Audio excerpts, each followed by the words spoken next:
नमस्कार मित्रों, आप सभी का अगस्त पारी वॉच में हार्दिक स्वागत है। आपको एक कहानी सुनाने का मन हो रहा है। कहानियां वो होती हैं जो आपके दिल की गहराइयों तक आपको प्रभावित करे। कहानियां ही क्यों, पूरे साहित्य की यही बात है।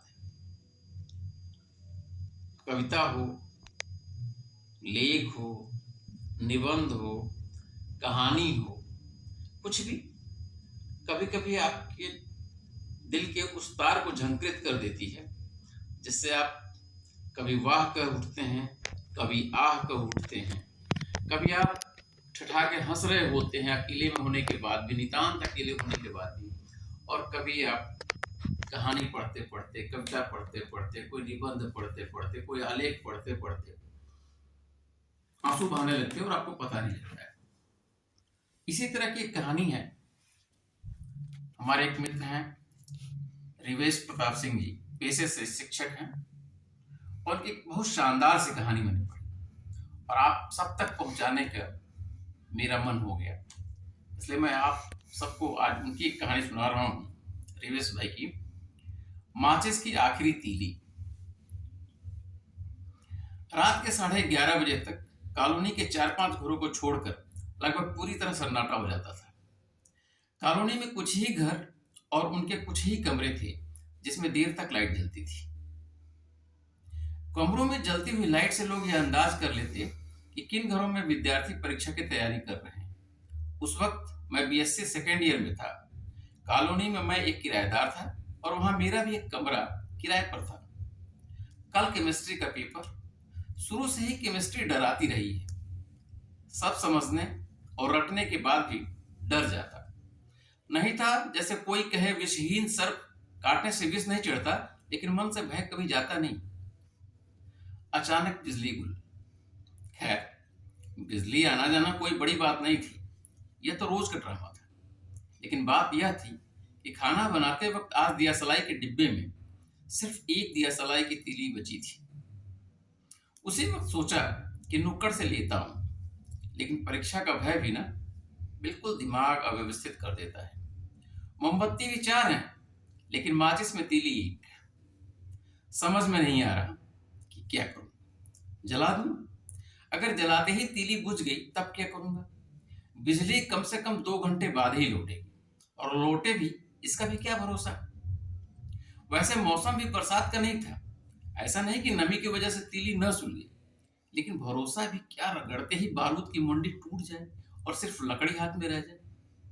चलो, अभी अंधकार है, लेकिन एक तीली की उम्मीद तो है। अगर तीली ने धोखा दे दिया तब तो यह उम्मीद भी जाती रहेगी। कम से कम मन में यह विश्वास तो है कि एक तीली है मेरे पास, और सच उसका होना ही सबसे बड़ा भय था। 2 होती तो भी रिस्क ले लेता। सोचने लगा कि मैं एक तीली के जलने बुझने की आशा पर इतना भयभूत हूं, वह भी केवल 1-2 घंटे के अंधेरे और प्रकाश को लेकर। गांव पर बाबूजी कितने भयभीत रहते होंगे, आखिर मैं भी तो उनका जीवन में एक दियासलाई की तीली की तरह ही हूं। मेरे भीतर के प्रकाश की आशा में बाबूजी अभी तक अंधेरे में जी रहे हैं। अपने लिए तो उन्होंने कुछ किया ही नहीं। ओह, कितना भय में होंगे मेरे जीवन की सफलता और प्रकाश को लेकर। इसी उधेड़ बुन में आधे घंटे गुजर गए, लेकिन नींद उतनी दूर थी जितना दूर मुझसे प्रकाश। तभी फाटक के खटखटाने की आवाज आई। मैंने लेटे लेटे पूछा, कौन? बेटा मनीष। हाँ, आप कौन? बेटा, मैं तुम्हारे बराबर से तुम्हारी क्लासमेट निधि की मम्मी। निधि का नाम सुनते ही मैं दरवाजा खोलकर बाहर आ गया। जी आंटी। सोए तो नहीं थे बेटा? नहीं आंटी, कल केमिस्ट्री का पेपर है ना। बेटा, दरअसल कल निधि का भी पेपर है। और अचानक लाइट चली गई। देखा तो माचिस की डिब्बी खाली। बेटा, बहुत संकोच लग रहा था, लेकिन निधि ने जोर देकर भेजा है। बोली कि मम्मी, मनीष जग रहा होगा और उसके पास माचिस जरूर होगी। मैंने यह सोचा भी नहीं कि इतनी सी तुच्छ चीज पर भी ईश्वर मेरी इतनी परीक्षा लेगा? किस निष्ठुरता से कह दूं कि माचिस नहीं है? ना कहने का सीधा मतलब कि मैं देना नहीं चाहता, क्योंकि इसके बाद यदि मेरे कमरे में प्रकाश होगा तो आंटी और निधि दोनों मुझे झूठा और संकुचित समझेंगी। अगर मैं इस डर से अंधेरे में रहूं तो इससे बेहतर कि निधि के कमरे में उजाला हो जाए। सवाल यह है कि एक तीली दूं भी तो कैसे? अगर मैं यह कहता हूं कि मेरे पास सिर्फ एक तीली है तो वह ले नहीं जाएंगे। वैसे जो सबसे महत्वपूर्ण था वह यह कि निधि मेरे लिए सामान्य लड़की नहीं थी। उसने आज पहली बार मुझसे एक तीली से उजाला मांगा तो कैसे मना कर दूं भला? क्या हुआ बेटा, माचिस नहीं है क्या? है आंटी, लेकिन केवल 2 ही तीली बची है। चलिए, एक आपको दे देता हूं, एक खुद के लिए। बुरा ना मानिएगा आंटी। नहीं बेटा, तब रहने दो। मान लो कि एक तीली न जले तब?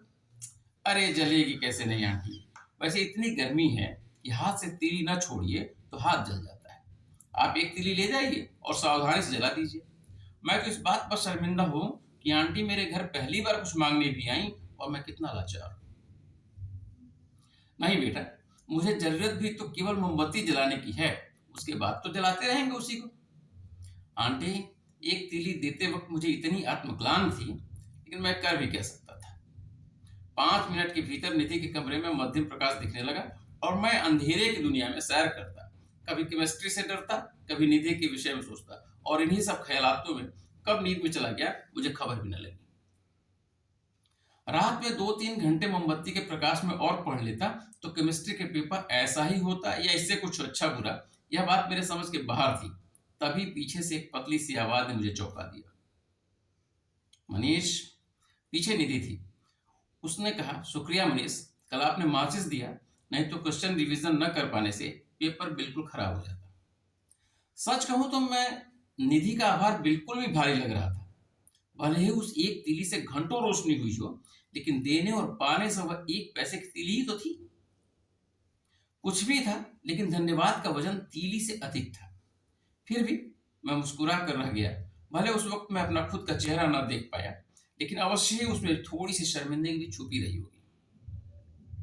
वैसे माचिस की तीली ने और कुछ किया हो या न, लेकिन इतना तो जरूर किया कि बीएससी अंतिम वर्ष में निधि और मेरे बीच जो एक संकोच का अंधेरा था उसको छांट दिया।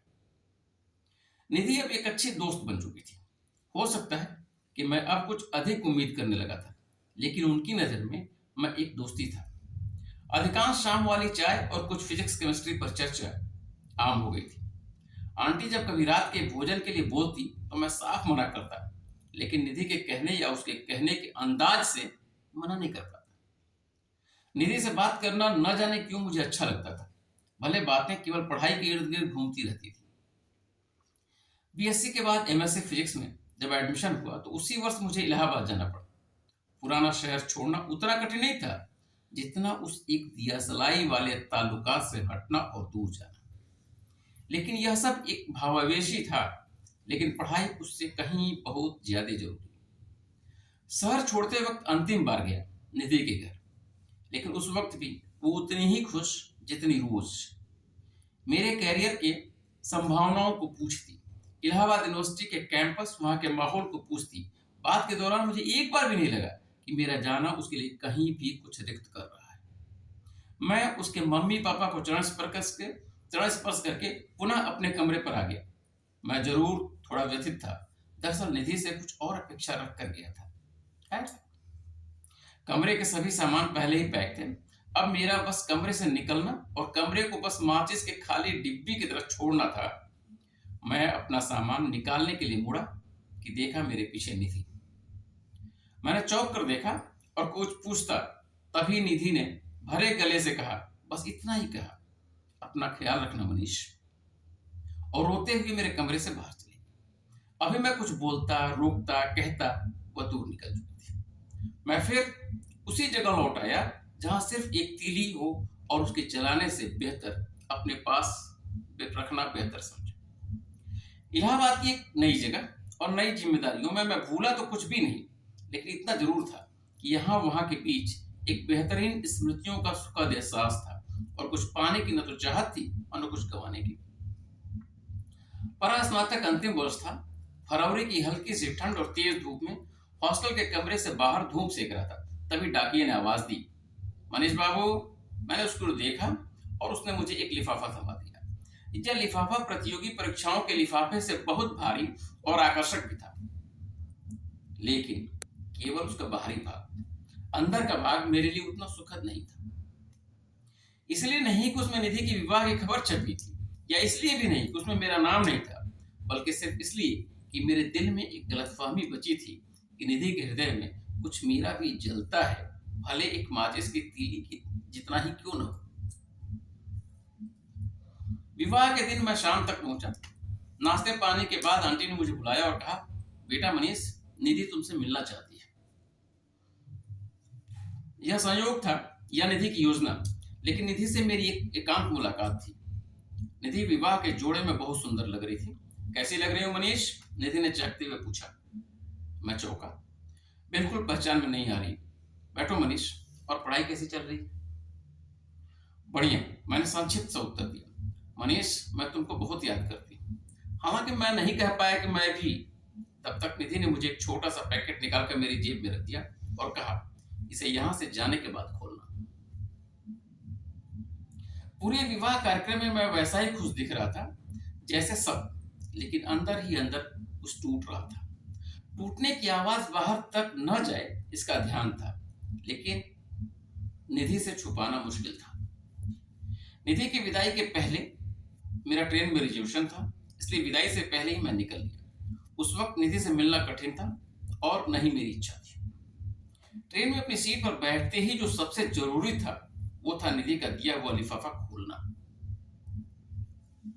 लिफाफा खोला तो सबसे ऊपर एक खत हाथ लगा। जरूरी था खत को पढ़ना, क्योंकि खत में निधि की भावनाएं थी। कांपते हाथों से खत को खोला। प्रिय मनीष, यह सच है कि तुम्हारे हमारे बीच ऐसा कुछ भी नहीं कि तुम्हें पत्र भेजना पड़े। यदि मैं तुम्हें उपहार नहीं भेजती तो शायद यह खत भी नहीं। मनीष, तुम झूठे हो। झूठे इसलिए कि तुमने उस रात मेरी मम्मी से झूठ बोला था कि तुम्हारे पास केवल 2 माचिस की तीलियां हैं। सच कहूं तो मैं 3 घंटे तक तुम्हारे कमरे की खिड़कियों में प्रकाश ढूंढती रही, लेकिन तुम्हारे कमरे में मुझे प्रकाश नहीं दिखा। मनीष, क्या यह सच नहीं कि तुम्हारे पास एक अंतिम तीली थी जो मुझे सौंप दिया? शायद इसलिए कि तुम मुझे कुछ खास समझते थे। मनीष, सच कहूं तो मैं भी उस दिन मम्मी से झूठ बोली थी कि माचिस खत्म हो गई। दरअसल मेरे पास भी एक माचिस की तीली बची थी, लेकिन उसके पीछे एक बड़ा भय था कि यदि वह न जली तो मैं क्या करूंगी, और वही भय मेरे हाथ को मुझसे माचिस की तीली जलाने नहीं दे रहा था।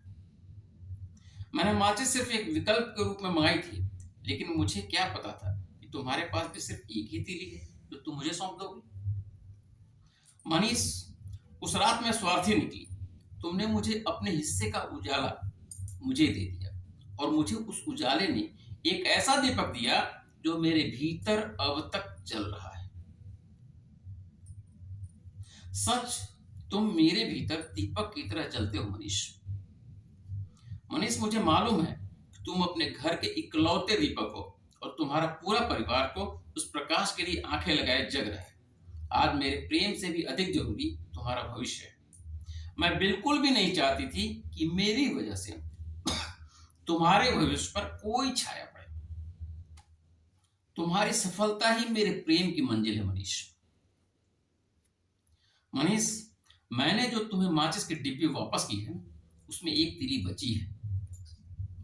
वह वही तीली है जो उस रात तुमने मुझे दी थी। मनीष, उसे संभाल कर रखना, जैसे मैंने तुम्हें अपने लिए नहीं स्पर्श किया। और कभी जीवन में अंधकार महसूस हो तो माचिस की डिब्बी खोलकर देख लेना। उस अंतिम तीली की तरह मैं तुम्हारे लिए आशा की किरण बनूंगी। मनीष, मुझे विश्वास है कि मैं तुमसे कितनी भी दूर रहूं, लेकिन जब मैं तुम्हारी तरफ झांक कर देखूंगी तो तुम चमकते दिखोगे। ऐसा नहीं है जैसा तुमने उस रात अपने कमरे में अंधेरा कर लिया था।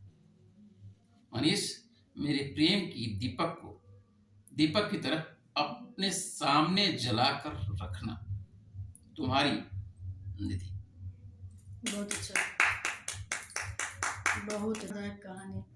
प्रेम जब उदात्त होता है तभी आनंद देता है। इसीलिए बैठाए थे तो उदात्त प्रेम, सब लोग बजा दिए। आध्यात्म के लेवल तक का प्रेम कितना शानदार। प्रेम वासना से अगर दूर हो, प्रेम वास्तव में हो, तो फिर क्या पूछना है। प्रेम हमेशा निधि और मनीष की तरह होनी चाहिए। आपका क्या राय है, आप कमेंट करके जरूर बताइएगा। और अगस्त पारी वॉच को सब्सक्राइब करना, लाइक करना और शेयर करना कतई न भूलें। धन्यवाद मित्रों।